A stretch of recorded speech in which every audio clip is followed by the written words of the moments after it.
जी, बिस्मिल्लाहिर्रहमानिर्रहीम। इस वीडियो में हम बात करेंगे फॉर्मल रिपोर्ट्स और प्रेजेंटेशंस के बारे में। फॉर्मल रिपोर्ट्स जो है इज अ डॉक्यूमेंट और statement that presents information in a organisation format for a specific audience और पर्पस। ये इसका जो इम्पोर्टेंट चीज़ है कि ये ऑडियंस इसकी स्पेसिफिक होती है और हर रिपोर्ट का अपना एक पर्पस होता है। ठीक है।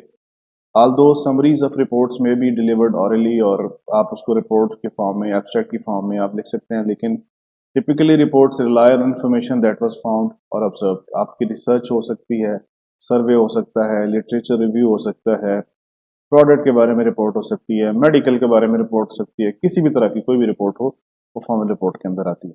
फॉर्मल रिपोर्ट के जो कंपोनेंट्स होते हैं उसमें एक टाइटल होता है, टाइटल के बाद ऑथर है, किस डेट को रिपोर्ट लिखी जा रही है, फिर एक एग्जेक्टिव समरी होती है जो बेसिकली जेस्ट होता है पूरी रिपोर्ट का, कि उसका पूरा ओवरव्यू है और उसके की फाइंडिंग्स क्या हैं। की फाइंडिंग्स के साथ साथ जो है उसका वे फॉरवर्ड भी इसमें समराइज किया जाता है। इसी तरीके से इंट्रोडक्शन, पर्पस और स्कोप है, फिर बॉडी होती है कि किस तरह से आपने एनालिसिस किया, क्या फाइंडिंग है, मेथोडोलॉजी आपने क्या यूज़ की है। इसके बाद अपेंडिसेस होते हैं, सॉरी कंक्लूजन होता है जिसमें आप समरी और रिकमेंडेशन देती हैं और लास्ट में अपेंडिसेस होते हैं।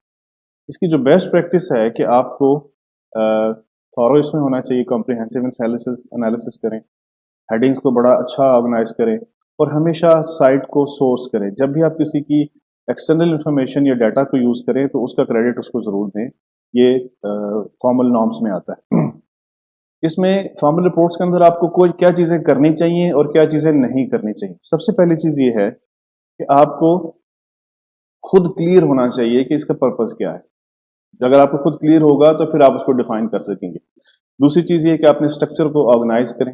ठीक है, आपकी रिपोर्ट कंसाइज और क्लियर होनी चाहिए, स्ट्रेट फॉरवर्ड लैंग्वेज यूज़ करें और फॉर्मल टोन यूज़ करें। अपने आर्गूमेंट्स को डाटा के साथ सपोर्ट करें। अपने जो लिखा है उसको एडिट और प्रूफ रीड ज़रूर करें ताकि आपके ग्रामेटिकल मिस्टेक्स, स्पेलिंग्स ये सारे ठीक हों। साइट सोर्स करें और हेडिंग्स और सब हेडिंग्स के थ्रू आप अपने प्रॉपर स्ट्रक्चर को रिपोर्ट्स के अंदर यूज़ करें। अच्छा, जो चीज़ें आपको नहीं करनी चाहिए रिपोर्ट्स राइटिंग के दौरान वो ये कि आप अपने जो डोंट यूज़ वेग लैंग्वेज और assumptions, be specific in your statement finding. Ambiguity नहीं होनी चाहिए आपकी। और कुछ लोग कहते हैं जी इंट्रोडक्शन को स्किप कर देना चाहिए। नहीं, ऐसा नहीं करना चाहिए। Don't overlook the importance of clear introduction, क्योंकि इंट्रोडक्शन ही आपका एक पेस और एक पर्पस सेट करता है जो बताता है कि इस रिपोर्ट का स्कोप क्या है। ठीक है, आप अपने डिज़ाइन को ओवर कॉम्प्लिकेट ना करें, सिंपल रखें, ग्राफ्स यूज़ करें, फ्लो चार्ट्स यूज़ करें। ठीक है, तो इसको बिल्कुल सिंपल रखें। कुछ लोग फॉर्मेटिंग को निगलेक्ट कर देते हैं, इसको निगलेक्ट नहीं करना चाहिए। Formatting is very important. Font कौन सा यूज़ करना है, हेडिंग के लिए कौन कौन सा फॉन्ट साइज होना चाहिए, कलर रिपोर्ट्स हैं तो कलर कौन से यूज़ करने चाहिए, ये सारी इंपॉर्टेंट है।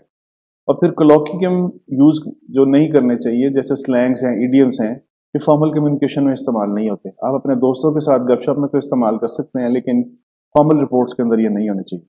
ऑडियंस को इग्नोर नहीं करना चाहिए, हमेशा उनको सामने रखना चाहिए और उसके मुताबिक कंटेंट को टेलर करना चाहिए। इररेलेवेंट इन्फॉर्मेशन, इधर उधर की बातें आप मत करें, आप अपने पॉइंट पे रहें, फोकस रहें और जो है उसको करें। Don't leave the report unless the last time, give yourself enough time to research, write and revise. ठीक है, आप अपनी चीज़ों को बार बार देखें, उसको इम्प्रूव करें ताकि जो फाइनल शेप आपकी रिपोर्ट की है वो एक बहुत अच्छी है। इसी तरीके से प्रेजेंटेशन होती है। Formal presentation is a mean of communication that can be adopted to various speaking situations. ठीक है, इसके अंदर आप इंगेज करते हैं अपने ऑडियंस को फॉर ए सर्टन टॉपिक या कोई एजुकेट करते हैं।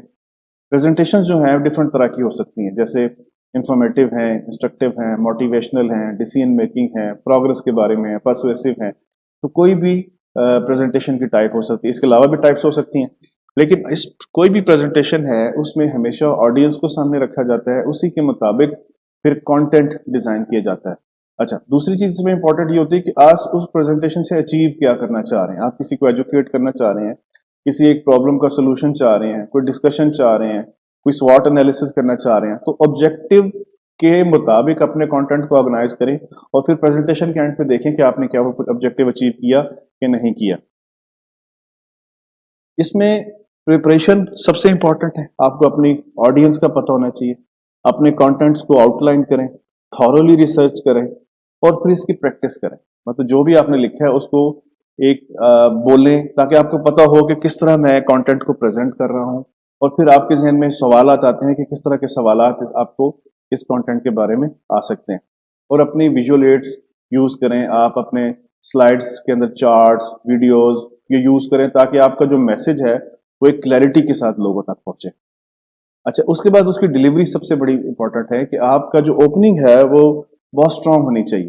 ठीक है, strong opening sets the tone for the rest of your presentation. जो स्टार्ट ऑफ द प्रेजेंटेशन है वो अगर आपने अटेंशन सीख कर ली अपनी ऑडियंस की तो आप उनका इंटरेस्ट रखेंगे और आप अपना मैसेज कम्युनिकेट करेंगे और अपना ऑब्जेक्टिव अचीव कर पाएंगे। लेकिन अगर आपका ओपनिंग अच्छा ना हो तो लोग अपना इंटरेस्ट लूज कर लेते हैं और फिर अपने वो मोबाइल देखने लग जाते हैं इधर उधर की, कुछ लोग तो सो भी जाते हैं। तो ये सारी ओपनिंग जो है ये बड़ी इंपॉर्टेंट है। क्लियरली और कॉन्फिडेंटली बोलें। ठीक है, अपने ऑडियंस को एंगेज करें, क्वेश्चंस करें उनसे, उनको उनका ओपिनियन लें। ठीक है, तो इस तरह से आप अपने ऑडियंस को एंगेज रख सकते हैं। और दूसरी, बॉडी लैंग्वेज आपकी बड़ी इंपॉर्टेंट है कि आपके जो फेशियल एक्सप्रेशंस हैं, आई कांटेक्ट है, इसको आप जरूर यूज करें। एंड पेस योर सेल्फ कि आपके पास जो टाइम है, अगर फर्ज करें 30 मिनट्स में या 15 मिनट्स में आपको अपनी प्रेजेंटेशन कंप्लीट करनी है, तो ये ना हो कि आप 10 मिनट पहली स्लाइड पे लगा दें और बाकी आप स्लाइडें 5 मिनट में गुजार दें, तो उसका फायदा नहीं है। अपने टाइम को मैनेज करें, अपने पेस को मैनेज करें और अपने टाइम के अंदर प्रेजेंटेशन को कंप्लीट करें। इसके बाद विजुअल्स को यूज करें, अपने टेक्स्ट को लिमिट करें। ठीक है, बुलेट्स पॉइंट्स के अंदर चीजों को लिखें। अगर आप इमेजेस यूज कर रहे हैं तो हाई क्वालिटी के इमेजेस यूज करें। डिजाइन आपका कंसिस्टेंट होना चाहिए, रंग बिरंगी चीजें इस्तेमाल करने से अवॉइड करें, एक फॉर्मल डिजाइन करें, की पॉइंट्स को हाईलाइट करें। ठीक है, और कंक्लूजन को जरूर समराइज करें। कंक्लूजन को समराइज करें और आप अपने एंड में कॉल टू एक्शंस ऑडियंस को क्वेश्चंस करने के लिए इंकरेज करेंगे ताकि आपको पता चले कि लोगों तक आपका मैसेज पहुंचा है या जिस पर्पस के लिए आप प्रेजेंटेशन दे रही हैं क्या उनको समझ आई है कि नहीं आई। Thank you.